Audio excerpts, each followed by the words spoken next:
Zombies के दुनिया में आने के कई साल बाद पूरी दुनिया में उनका ही राज हो जाता है।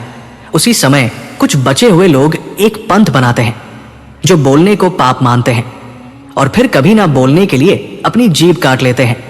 कहानी की शुरुआत में अजरेल को देखते हैं जो अपने बॉयफ्रेंड कैनान के साथ उस पंथ से भाग जाती है और जंगल में अकेले रहते हैं। एक दिन अजरेल पेड़ों के बीच शोर सुनती है और घबरा जाती है, इसीलिए वो जल्दी से कनान द्वारा लगाई गई आग बुझा देती है। वो अभी भी पैनिक अटैक के कगार पर है, इसलिए कनान उसे प्यार से सांत्वना देता है। बदला में अजरेल उसे एक कंगन उपहार में देती है जिसे उसने शाखाओं और पौधों से बनाया है। उस क्षण वे फिर से शोर सुनते हैं और महसूस करते हैं कि ये सीटी की आवाज है, जिसका अर्थ है कि पंथ के सदस्य उनके पीछे आ रहे हैं। कपल भागना शुरू कर देता है और केनाल ये तय करता है कि उन्हें अलग हो जाना चाहिए, इसलिए वे विपरीत दिशाओं में भागते हैं। दुर्भाग्य से अजरेल जल्द ही एक पंथ के सदस्य को दिख जाती है जो उसका पीछा करना शुरू कर देता है। और हाँ, अगर आप चैनल पर नए हैं तो चैनल को सब्सक्राइब जरूर करें। लेकिन जब वो वापस भागने की कोशिश करती है तो दूसरा सदस्य उसे पकड़ लेता है और उसे कमजोर करने के लिए उसके पेट में मारता है। फिर पुरुष उसे जंगल में घसीटते हैं। फिर अजरेल ने नोटिस किया कि कैनान भी पकड़ा गया है। जब वे सड़क पर 1:07 पहुंचते हैं तो कैनान भागने की कोशिश करता है, लेकिन पंथ के सदस्य उसे चाकू से धमकाते हैं।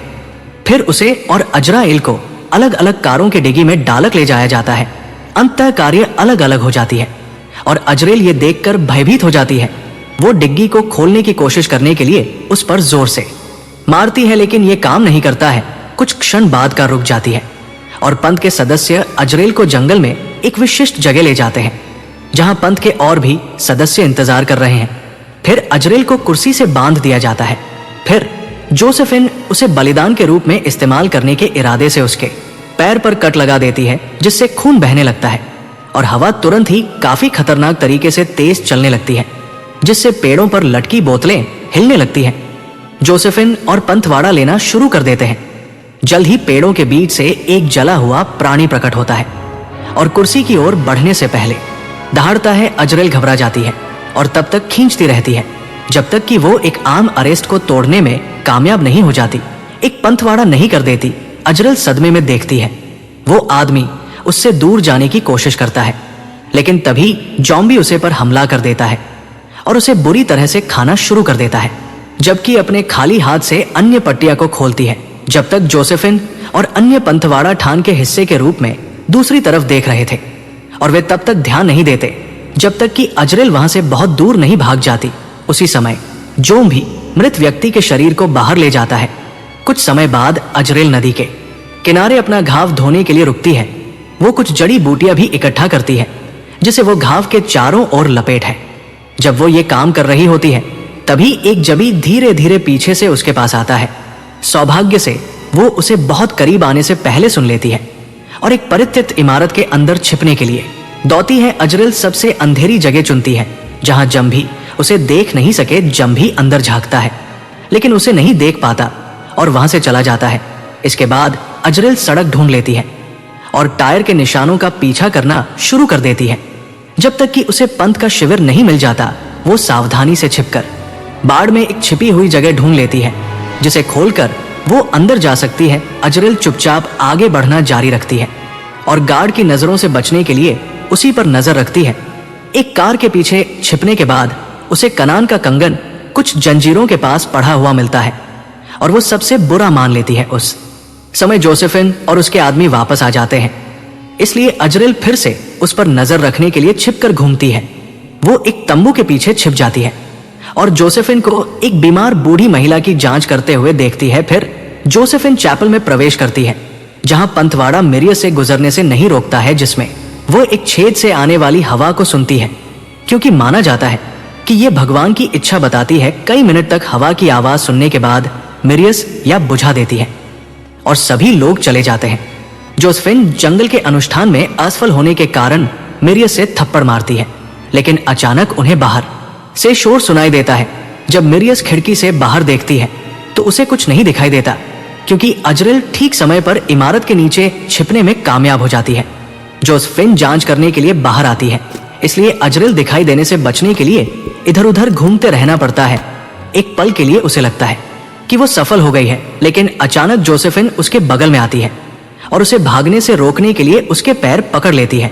फिर जोसेफिन अजरेल का गला घोंटना शुरू कर देती है, लेकिन अजरेल उसे धक्का देकर उसके चेहरे पर लात मारती है और हताशा में शिविर के चारों ओर भागती है और कोशिश करती है कि किसी को दिखाई ना दे। लेकिन जोसेफिन ने घंटी बजाकर सबको सचेत किया कि कोई घुसपैठिया गुस्सा है और जल्द ही हर कोई संदेश देने के लिए अपनी बोतलें और पैन को पीटने लगता है। अजरेल को कुछ पंथिया ने देखा जो उसका पीछा करना शुरू कर देते हैं, इसलिए वो जल्दी से भागती है और बाड़ को पार करने के लिए जल्दी से छेद को खोलने के लिए हाथों से कांटेदार तारों को हटाती, जिससे हाथों को चोट पहुंचाती है। उसका पैर फंस जाता है और एक आदमी उसे वापस खींचने की कोशिश करने के लिए उसे पकड़ लेता है, लेकिन अजरेल तब तक लड़ती रहती है जब तक कि वो उसे लात मार कर दूर नहीं कर देती और अपना पैर बाहर नहीं निकाल लेती। एक अन्य पंथ सदस्य ने गोली चला दी, हालांकि गोली एक पेड़ पर लगी और अजरेल भागने में सफल हो गई। वो जंगल में जितनी तेजी से हो सके भागती है जब तक कि अंधेरा नहीं हो जाता और वो आगे बढ़ने के लिए बहुत थक जाती है, क्योंकि उसके घाव अभी भी ताजा है। वह चट्टानों और पेड़ों पर खून के धब्बे छोड़ रही है और जल्द ही एक जॉम्बी उस गंध का पीछा करना शुरू कर देता है। अजरेल उसे एक चट्टान से अपना खून छाट हुए देखती है।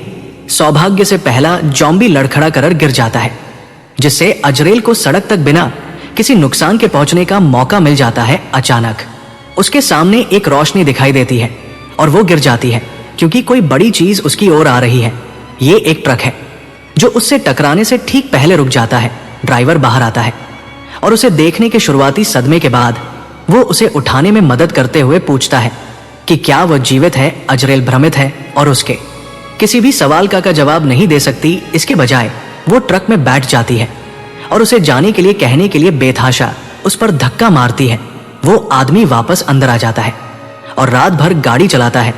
वो अजरेल को उसके घाव के लिए एक कपड़ा देता है और समझाता है कि वो सड़क के अंत में रहता है, जहां उसके पास बहुत सारा भोजन है। अजरेल उसकी भाषा नहीं समझती और उसे उसकी गर्दन पर बने क्रॉस के आकार का निशान दिखाती है और उसे ये एहसास दिलाने की कोशिश करती है कि वो बोल नहीं सकती, लेकिन वो आदमी फिर भी समझ नहीं पाता और बातचीत करने की कोशिश करता रहता है, लेकिन कोई फायदा नहीं होता। जब वो हार मान लेता है तो वो रेडियो चालू करता है और अजरेल संगीत से चकित हो जाती है। वे मुश्किल से कुछ मील ही चल पाते हैं, तभी अचानक ड्राइवर के सिर में गोली लग जाती है। सड़क के बीच में खड़ा पंथवाड़ा है, क्योंकि ट्रक नियंत्रण से बाहर हो चुका होता है। अजरेल गाड़ी चलाने की कोशिश करती है, लेकिन शव बीच में आ जाता है और ट्रक दीवार से टकराने से पहले आदमी को कुचल देता है। कुछ मिनट बेहोश रहने के बाद अजरेल चक्कर की हालत में उठती है, क्योंकि उसके सिर से भारी खून बह रहा होता है। वो ट्रक से कुछ कदम बाहर निकलती है और दर्द से घुटनों के बल गिर जाती है। तभी उसे पता चलता है कि पंथवाड़ा वार करती है, इससे पहले कि वे गलती से बंदूक चला दें और जंगल में लुढ़कने लगे। जब वे अलग हो जाते हैं तो आदमी उसे फिर से गोली मारने की कोशिश करता है और पाता है कि उसके पास गोलियां खत्म हो गई हैं। इसलिए वो बंदूक का इस्तेमाल अजरेल के पैरों पर मारने के लिए करता है। उसी समय उसे गिरी हुई मैगजीन मिल जाती है और वो पंथवाड़ा 2 बार वार करती है और फिर उसे लात मारकर गिरा देती है। फिर अजरेल बंदूक की ओर रेंगती है और उसे लोड करती है। तभी आदमी उसे पीछे से पकड़ लेता है और उसका गला घोंटने की कोशिश करता है। संघर्ष में वह बंदूक को सही जगह पर रखने और फायर करने में कामयाब हो जाती है, जिससे आखिरकार आदमी की मौत हो जाती है। इसके बाद अजरेल बंदूक के साथ जंगल में घूमती रहती है, लेकिन वो एक पड़ी के पास आग देखकर चौंक जाती है। इसलिए वो धीरे धीरे उसके पास जाती है तो उसे पता चलता है कि कनान को पड्डीह पर किलों से ठोक दिया गया है। जब वो उसके पास पहुंचने वाली होती है तो वो गलती से एक जाल पर पैर रख देती है और एक रस्सी उसके पैर के चारों ओर बंद हो जाती है, जिससे वो एक शाखा से उल्टी लटक जाती है। फिर एक पंथी आता है और बंदूक पकड़ लेता है और उसे कनान पर हमला कर देता है। उसी समय हवा काफी तेज चलने लगती है, जिससे पंथी विचलित हो जाता है। अजरेल रस्सी पर चढ़ने की कोशिश करती है, लेकिन उसके हाथ और भी ज्यादा चोटिल हो जाते हैं। जब वो फिर से नीचे देखती है तो पंथी चला गया होता है। अचानक एक जॉम्बी द्वारा आदमी को पेड़ की तरफ धक देता है और उसे खाने लगता है। जैसे ही दूसरा जबी अपने साथी जानवर को पंथी को मारने में मदद करने के लिए आता है, हताश अजरेल अपने हाथों में असहनीय दर्द को नजरअंदाज करते हुए फिर से रस्सी पर चढ़ने की कोशिश करती है। वो जोबी से बचने के लिए पड़ की चोटी पर पहुंच जाती है। जब जीव पंथी के साथ काम कर लेते हैं तो उनमें से एक शव लेकर चला जाता है, लेकिन दूसरा कनान पर कूदकर उसे भी मार देता है। कुछ काटने के बाद केनाना का शरीर भी घसीटकर दूर ले जाया जाता है, जबकि तीसरा जबी पेड़ पर चढ़ना शुरू कर देता है को उसके पैर से रस्सी हटाने के लिए रुकना पड़ता है। इससे जबी को उसे पकड़ने का समय मिल जाता है। उसे प्रभावशाली ताकत के साथ शाखा पर धकेल देता है। जब वो उसे काटने वाला होता है, अजरेल रस्सी को उसके गले में डाल देती है और उसे पेड़ से धक्का दे देती है। इस प्रक्रिया में वह भी गिर जाती है, लेकिन जानवर लटक जाता है। कुछ समय बाद अजरेल बंदूक के साथ पंथी शिविर में लौटती है। एक पेड़ के पीछे छिपकर वो सीटी बजाती है ताकि वो पंथिया में से एक होने का दिखावा कर सके। जल्द ही जोसेफिन अपने अनुयायियों के एक छोटे समूह को जांच के लिए जंगल में ले आती है, जिससे अजरेल के लिए पिछली बार की तरह ही बाढ़ में उसी खेत का उपयोग करके शिविर में घुसने का रास्ता खुला रह जाता है। वो सावधानी से अपना रास्ता बनाती है और चैपल में प्रवेश करती है। वो मिरियस दिखने के लिए अपना गर्भवती पेट दिखाती है। जब अजरेल गोली चलाने में हिचकिचा आता है तो मिरियस डाल देती है और उसके सिर पर पन से वार करती है। जब अजरेल गिरती है तो वो मिरियस की है। उसके बाद जोसेफ और उसका समूह अजरेल को जंगल में एक कब्र पर ले जाता है। वे उसके चेहरे पर उसका खून फैलाते हैं और बहते हवा की आवाज सुनते हैं और फिर उसे ताबूत में फेंक देते हैं, जिसे वे जल्दी से बंद कर देते हैं और मिट्टी से ढक देते हैं। अजरेल घबरा जाती है और लकड़ी पर हाथ मारती है, लेकिन कोई उसकी मदद नहीं करता। जब दफनाया जाता है तो अजरेल के पैरों के पास अचानक एक लालटेन जलाई जाती है, जिससे ताबूत से जुड़ी एक सुरंग दिखाई देती है। लालटेन अपने साथ लाते हुए अजरेल सुरंग में रेंगना शुरू करती है, लेकिन पीछे एक जोम्बी को पाती है।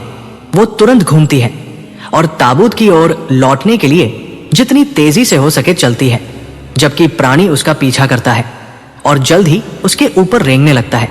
लेकिन जोबी उसे खाने के बजाय उसके हाथ को सूंघता है और मिरियस से वो स्वीकृति में दहाड़ता है और चला जाता है। सुरक्षित महसूस करते हुए अजराइल फिर से सुरंग की ओर जाने की कोशिश करती है और इस बार वो भागने में सफल हो जाती है। कुछ क्षण बाद जोसेफिन शोर सुनकर चैपल से बाहर भागती है और वो ये देखकर भयभीत हो जाती है कि बूढ़ी महिला वाले तंबू में आग लगी हुई है। एक पंथवाड़ा महिला मर चुकी होती और आग की लपट पूरे शिविर में फैल जाती है। ये अजरेल को चारों ओर छिपने और पंथ के मेंबर्स को एक एक करके गोली मारने के लिए एकदम सही कवर प्रदान करता है। जोसेफिन डर के मारे देखती है और दूर जाने की कोशिश करती है। तभी अजरेल उसके पेट में गोली मार देती है ताकि वो धीरे धीरे मर जाए।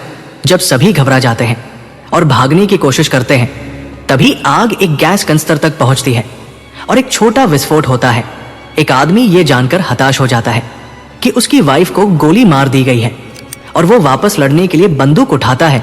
अजरेल के साथ गोलियां चलाता है और दोनों छिपकर घूमते हैं, जबकि आग धीरे धीरे शिविर को नष्ट कर देती है। आदमी भ्रम में इधर उधर भटकता है क्योंकि वो कई कोनों से सीटी बजने की आवाज सुन सकता है। ये सोचकर कि अजरेल उसके साथ खिलवाड़ कर रही है, वो पहली परछाई को गोली मारता है तो उसे पता चलता है कि उसने पंथ के एक साथी सदस्य को मार दिया है। वो सदम में जट जाता है। अजरेल इसका फायदा उठाकर अचानक हमला करती है और चाकू से उसका सिर धड़ से अलग करती है। फिर अजरेल फिर से चैपल में प्रवेश करती है और मरियम पीछे से उस पर कूद पड़ती है। अजरेल उसे उसके ही ब्लेड से निहत्था कर देती है। मिरियस कमरे में अजरेल का पीछा करना शुरू कर देती है, बेंचों को रास्ते से हटाती है और आखिरकार उसे पकड़ लेती है। वो अजरेल को मेज पर धकेल है और उसका सिर काटने की कोशिश करती है, लेकिन अजरेल उसे लात मार देती है। जब मिरियस से हमला करती है तो अजरेल आसानी से चकमा दे जाती है और मिरियस पर धकेल कर उसकी गर्दन पर काट लेती है। जैसे ही मिरियस से निपटने की कोशिश करती है, अचानक कोई चैपल के क्रॉस पर गोली चलाता है। ये जोसेफिन है जो अपने घाव के कारण बहुत धीरे धीरे चलती है। वहां जल के पास जाते हुए अपनी बंदूक से गोली चलाती रहती है, लेकिन जब वो देखती है कि मिरियस दे रही है तो उसने गोलियां चलाना बंद कर